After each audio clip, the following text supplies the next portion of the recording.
So notice in the motions here, I'm already dealing with this, eyes on that, eyes on that. You make this assumption all the time that someone's carrying? Always. Because even if he's not carrying a inanimate weapon, these are still considered weapons. So, whereas if I just dealt with this, that's there. Whether I just dealt with this, those are the other weapons that are part of it. Whether I grab onto this, he's got other pieces that can use. People usually deal with only what's being captured and forget that other parts create space.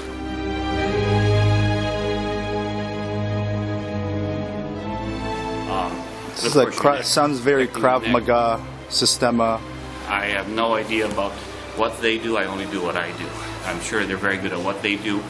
We do everything based on the fact that there's a weapon involved. So that's all I'm worried about. I'm always worried about him pulling a knife. Eventually it's going to come out. Because weapons are meant to be felt, right? Not seen. So I'll never see the weapon. And what do you need for weapons in our terms of, aside from firearms? I need distance.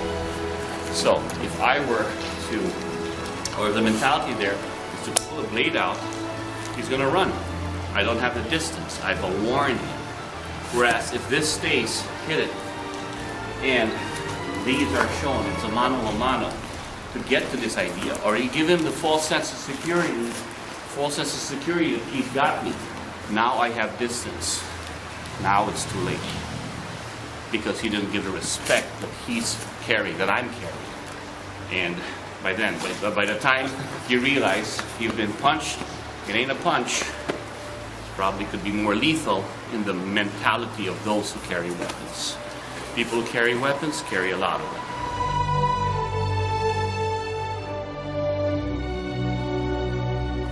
Some of the questions happens also with a lot of people who don't have the respect. It's just to shoot in. And it's been shown already where in bladed situations, and the idea there is to take what is not available. In this particular case, a thumb or impact into the throat, or a knife could go right into the throat, or the twitching of the head as it comes in, right? So it's just basically controlling the head as it's coming in, but not to grapple, to get out of there. Because I'm thinking, he may be one person, what about everybody else around you? That's only because of the mentality of, I don't want to go to the ground when weapons are involved. We learn how to go to the ground to defend ourselves, but that's not our forte. The forte of the ground is to grapple and stay there, because that's their comfort zone. Not my comfort zone when weapons are involved. It's good to know though, because everything ends up on the ground eventually, but you got to know how to defend or get out of that. Think about weapons all over the ground. You're going to stay there and lay down and roll around?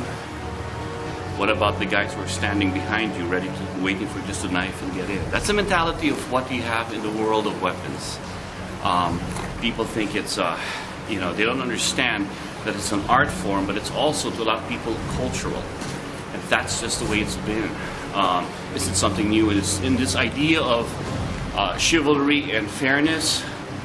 Let's go back centuries and centuries ago. It's always been the case. When it's combat, it's fighting, it's weapons. When it's a chivalry thing, that's only a modern phenomenon of getting in there and fair fighting. Maybe Kali is not meant for fair fighting, and I really think of it as something as survival, so that I can protect my family. I'm not going to stand here to submit and exchange blows so that you get up and we could do it again. I want to make sure that I'm alive at the end of the day so that I go back to my family.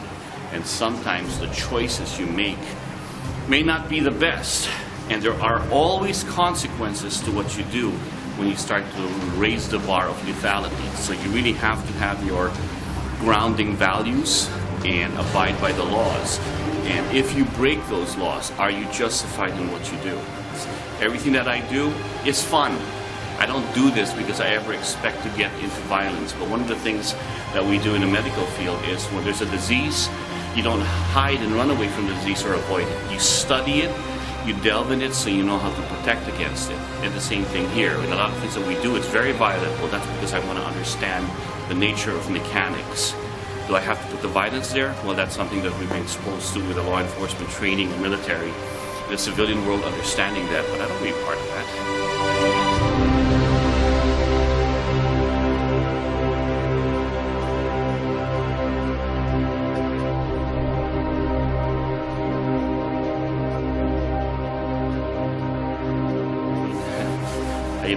the art form for me and the fun factor. And I just enjoy the mechanics, the art form of moving and enjoying what we do. That's about it. It just so happens to be a deadly art. It just so happens. The medium is edge impact weapons. But